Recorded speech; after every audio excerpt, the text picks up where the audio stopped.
नमस्कार। भारतवाणी से मैं कविता स्वागत करती हूँ आप सबका श्री शिव महापुराण संपूर्ण पाठ के अंतर्गत द्वितीय रुद्र संहिता से द्वितीय खंड यानी सती खंड के पहले अध्याय में। इस अध्याय में वर्णन है सती के चरित्र का, दक्ष यज्ञ के विध्वंस का, और साथ ही साथ संक्षिप्त वृत्तांत है सती का पार्वती रूप में हिमालय के यहाँ जन्म लेने का। तो चलिए प्रारंभ करते हैं आज का पाठ। नारद उवाच विधे सर्वं विजानासि कृपया शंकरस्य च त्वयाद्भुता हि कथिताः कथा मे शिवयो शुभाः त्वन्मुखाम्भोजसंवृत्तां श्रुत्वा शिव कथां पराम् अतृप्तो हि पुनस्तां वै श्रोतुमिच्छाम्यहं प्रभो पूर्णांशः शङ्करस्यैव यो रुद्रो वर्णितः पुरा विधे त्वया महेशानः कैलासनिलयो वशी स योगी सर्वविष्णवादिसुरसेव्यः सतां गतिः निर्द्वन्द्वः क्रीडति सदा निर्विकारो महाप्रभुः सोऽभूत् पुनर्गृहस्थश्च विवाह्य परमां स्त्रियं हरिप्रार्थनया प्रीत्या मङ्गलां सुतपस्विनी प्रथमं दक्षपुत्री सा पश्चात् सा पर्वतात्मजा कथमेकशरीरेण द्वयोरप्यात्मजा मता कथं सती पार्वती सा पुनः शिवमुपागताः एतत् सर्वं तथान्यच्च ब्रह्मन् गदितुमर्हसि। तो नारद जी बोले, हे विधे, भगवान शंकर की कृपा से आप सब कुछ जानते हैं। आपने शिव और पार्वती की बहुत ही अद्भुत तथा मंगलकारी कथाएं कही हैं। आपके मुखारविंद से निकली हुई शंभु की श्रेष्ठ कथा को सुनकर मैं अतृप्त ही हूँ। हे प्रभु, मैं उसे पुनः सुनना चाहता हूँ। हे विधे, पहले आपने शंकर के पूर्णांश महेशान, कैलासवासी तथा जितेंद्रिय जिन रुद्र का वर्णन किया, वे योगी जितेंद्रिय विष्णु आदि सभी देवताओं के सेवा के योग्य संतों की परम गति निर्विकार महाप्रभु निर्द्वंद्व होकर सदैव क्रीड़ा करते रहते थे। विष्णु की प्रार्थना से प्रसन्न होकर वे मंगलमयी परम तपस्विनी तथा श्रेष्ठ स्त्री से विवाह करके गृहस्थ बन गए। सर्वप्रथम वे शिवा दक्ष पुत्री हुई और तत्पश्चात पर्वतराज हिमालय की कन्या पार्वती के रूप में उन्होंने जन्म लिया। एक ही शरीर से वे दोनों की कन्या किस प्रकार से मानी गई, वे सती पुनः पार्वती होकर शिव को कैसे प्राप्त हुई, हे ब्रह्मन, यह सब तथा अन्य बातों को भी आप कृपा करके बताएं। सूत उवाच इति तस्य वचः श्रुत्वा सुरर्षेः शङ्करात्मनः प्रसन्नमानसो भूत्वा ब्रह्मा वचनम् अब्रवीत् शृणुतात मुनिश्रेष्ठ कथयामि कथां शुभां यां श्रुत्वा सफलं जन्म भविष्यति न संशयः पुराहं स्वसुतां दृष्ट्वा सन्ध्याभां तनयैः सह अभवं विकृतस्तात कामबाण प्रपीडितः धर्मः स्मृतस्तदा रुद्रो महायोगी परः प्रभुः धिक्कृत्य मां सुतैस्तात स्वस्थानं गतवानयम् यन्माया मोहितश्चाहं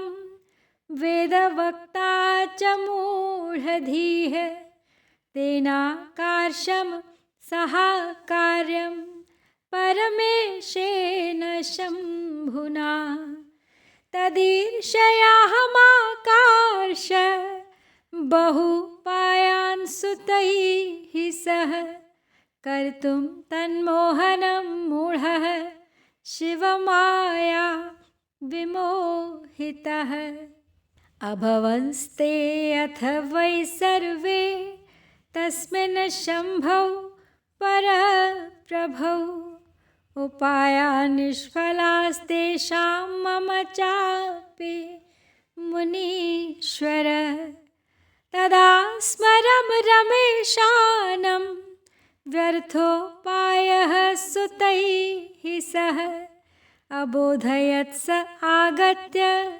शिवभक्तिरतः सुधी।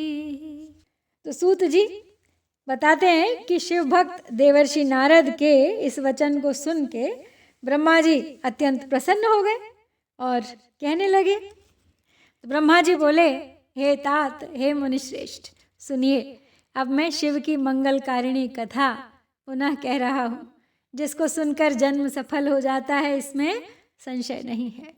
हे तात, पुराने समय की बात है, अपनी संध्या नामक पुत्री को देखकर पुत्रों सहित मैं कामदेव के बाणों से पीड़ित होकर विकारग्रस्त हो गया। हे तात, उस समय धर्म के द्वारा स्मरण किए गए महायोगी और महाप्रभु रुद्र पुत्रों सहित मुझे धिक्कार कर अपने घर चले गए। अब जिनकी माया से मोहित हुआ मैं वेद वक्ता होने पर भी मूढ़ बुद्धि वाला हो गया, उन्हीं परमेश्वर शंकर के साथ मैं अकरणीय कार्य करने लगा। शिव की माया से मोहित हुआ मैं मूढ़ अपने पुत्रों के सहित ईर्ष्यावश उन्हीं को मोहित करने के लिए अनेक उपाय करने लगा। हे मुनीश्वर, उन परमेश्वर शिव के ऊपर किए गए मेरे तथा मेरे उन पुत्रों के सभी उपाय निष्फल हो गए। तब अपने पुत्रों सहित उपायों को करने में विफल हुए मैंने लक्ष्मीपति विष्णु का स्मरण किया।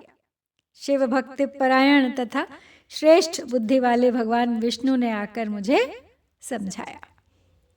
प्रबोधितो रमेशेन शिव तत्व प्रदर्शिना तदीर्षामत्यजं सोऽहं तं हठं न विमोहितः शक्तिं संसेव्य तत्प्रीत्योत्पादयामास तां तदा दक्षादसि कन्यां वीरिण्यां स्वपुत्राधरमोहने सोमा भूत्वा दक्षसुता तपः कृत्वा तु दुस्सहं रुद्रपत्न्यभवद्भक्त्या स्वभक्तहितकारिणी सोमो रुद्रो गृही भूत्वा काशीलीलां परां प्रभुः मोहयित्वाथ मां तत्र स्वविवाहे अविकारधीः विवाह्यं तां स आगत्य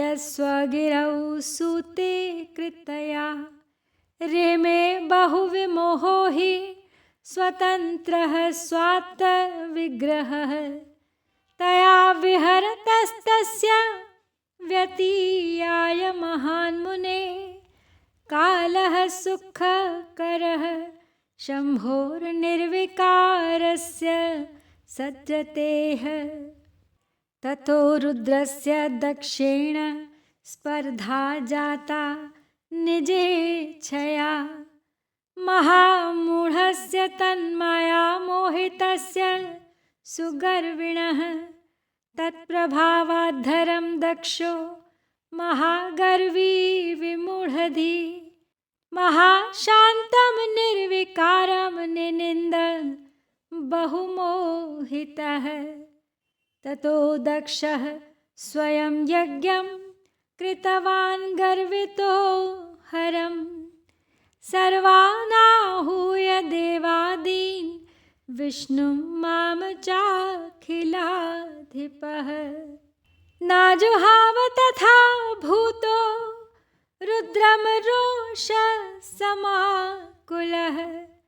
तथा तत्र सतीं नाम्नीं स्वपुत्रीं विधिमोहितः हितः। तो शिव तत्व को भली भांति जानने वाले भगवान रमापति के द्वारा समझाए जाने पर भी विमोहित मैं अपनी ईर्ष्या और हठ को छोड़ नहीं सका। तब फिर मैंने शक्ति की सेवा कर उन्हें प्रसन्न किया। उनकी ही कृपा से शिव को मोहित करने के लिए अपने पुत्र दक्ष से वीरण की कन्या असिकनी के गर्भ से कन्या को उत्पन्न कराया। अपने भक्तों का हित करने वाली वही उमा दक्षपुत्री नाम से प्रसिद्ध होकर दुस्सह तप करके अपनी दृढ़ भक्ति से रुद्र की पत्नी हो गई। विकार रहित बुद्धि वाले वे प्रभु रुद्र अपने विवाह काल में मुझे मोहित कर उमा के साथ गृहस्थ होकर उत्तम लीला करने लगे। उमा के साथ विवाह कर संतान उत्पन्न करने की इच्छा से अपने कैलाश पर्वत पर आकर स्वेच्छा से शरीर धारण करने वाले तथा सदा स्वतंत्र रहने वाले सदाशिव अत्यंत विमोहित होकर उनके साथ रमण करने लगे। वे मुने उनके साथ विहार करते हुए निर्विकार शिव का वह सुखकारी बहुत सा समय बीत गया। तदनंतर किसी निजी इच्छा के कारण रुद्र की दक्ष से स्पर्धा हो गई। उस समय शिव की माया से दक्ष मोह से ग्रस्त महामूढ़ और अहंकार से युक्त हो गया।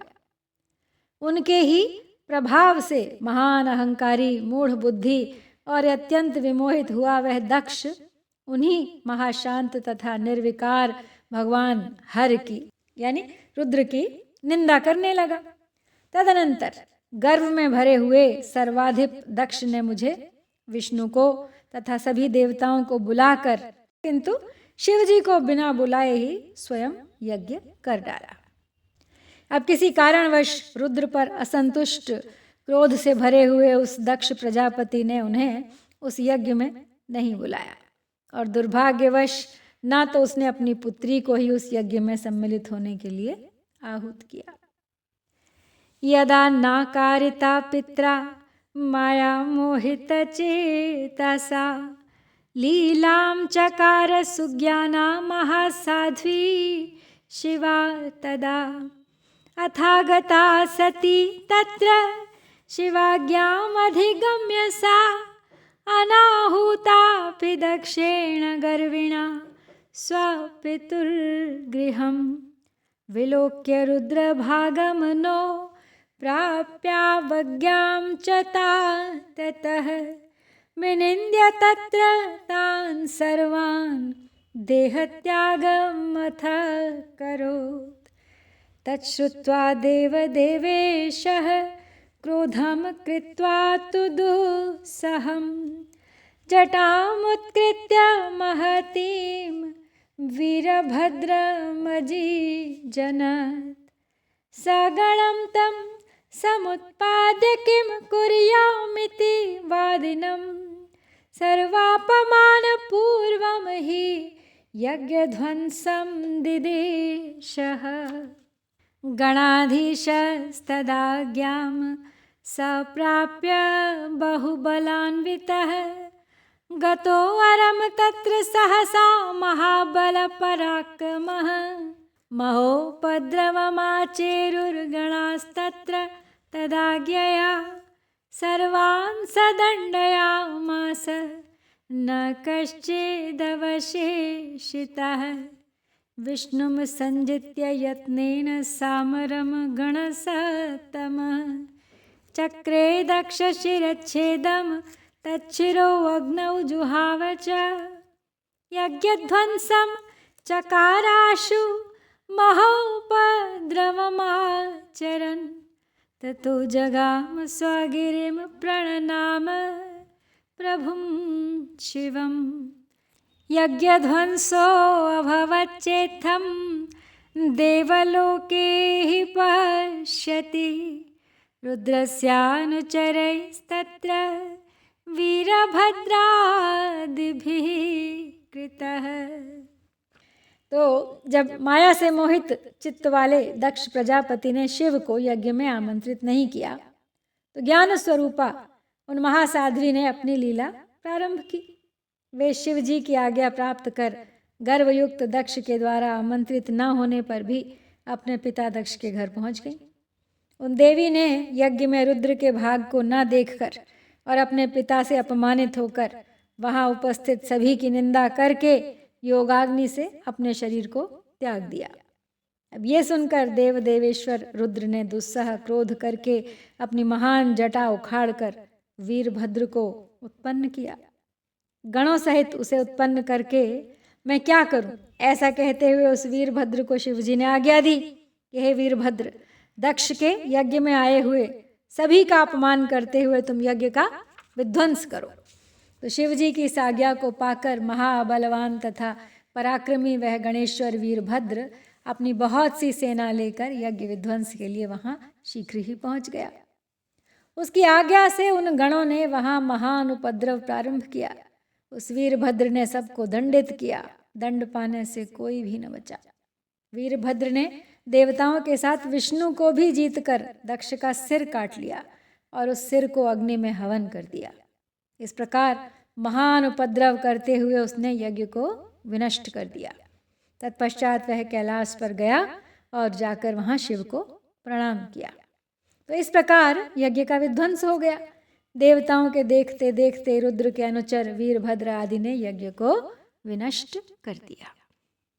मुने नीतिरियम ज्ञेया श्रुति स्मृतिषु सम्मता रुद्रेरुष्टे कथम लोके सुखम भवति सुप्रभौ ततो रुद्रः प्रसन्नो भूत्स्तुतिमाकर्ण्यतां परां विज्ञप्तिं सफलां चक्रे सर्वेषां दीनवत्सलः पूर्ववच्च कृतं तेन कृपालुत्वं महात्मना शङ्करेण महेशेन नानालीलाविहारिणा जीवितस्तेन दक्षो हि तत्र सर्वे हि सत्कृताः पुनः सकारितो यज्ञः शङ्करेण कृपालुना रुद्रश्च पूजितस्तत्र सर्वैर्देवैर्विशेषतः यज्ञे विष्णवादिभिर्भक्त्या सुप्रसन्नात्मभिर्मुने सती देह समुत्पन्ना ज्वालालोकसुखावहा पतिता पर्वते तत्र पूजिता सुखदायिनी ज्वालामुखीति विख्याता सर्वकामफलप्रदा बभूव परमा देवी दर्शनात् पापहारिणी इदानीं पूज्यते लोके सर्वकामफलाप्तये संविधाभिरनेकाभिर्महोत्सवपुरःसरम् ततश्च सा सती देवी हिमालयसुताभवत्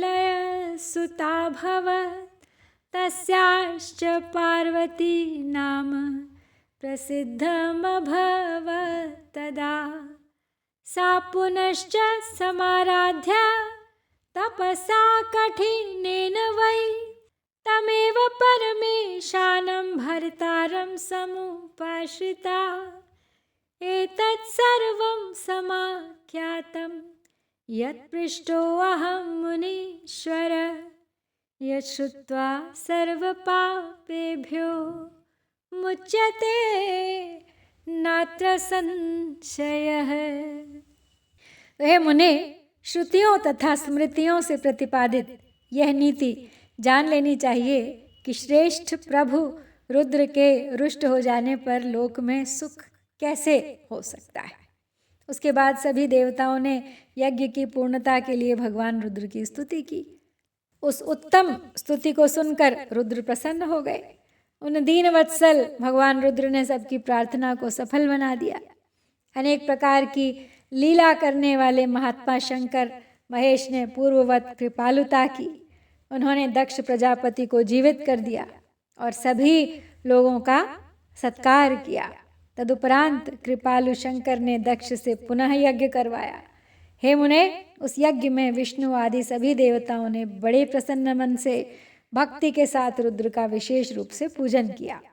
सती के शरीर से उत्पन्न तथा सभी लोगों को सुख देने वाली वह ज्वाला पर्वत पर गिरी वह लोगों के द्वारा पूजित होने पर सुख प्रदान करती है। ज्वालामुखी के नाम से प्रसिद्ध वे परमा देवी कामनाओं को पूर्ण करने वाली तथा दर्शन से समस्त पापों को विनष्ट करने वाली है। संपूर्ण कामनाओं के फल की प्राप्ति हेतु लोग इस समय अनेकों विधि विधानों से महोत्सव पूर्वक उनकी पूजा करते हैं। तदनंतर वे सती देवी हिमालय की पुत्री के रूप में उत्पन्न हुई। तब उनका पार्वती नाम विख्यात हुआ। उन देवी ने पुनः कठिन तपस्या के द्वारा उन्हीं परमेश्वर शिव की फिर आराधना की और उन्हें पति रूप में प्राप्त किया। हे मुनीश्वर, जो आपने मुझसे पूछा था वह सब मैंने कह सुनाया, जिसे सुनकर मनुष्य सभी पापों से छुटकारा प्राप्त कर लेता है। तो यहाँ पे इस प्रकार श्री शिव महापुराण के अंतर्गत द्वितीय रुद्र संहिता के द्वितीय सती खंड में सती चरित्र के वर्णन का ये पहला अध्याय समाप्त होता है।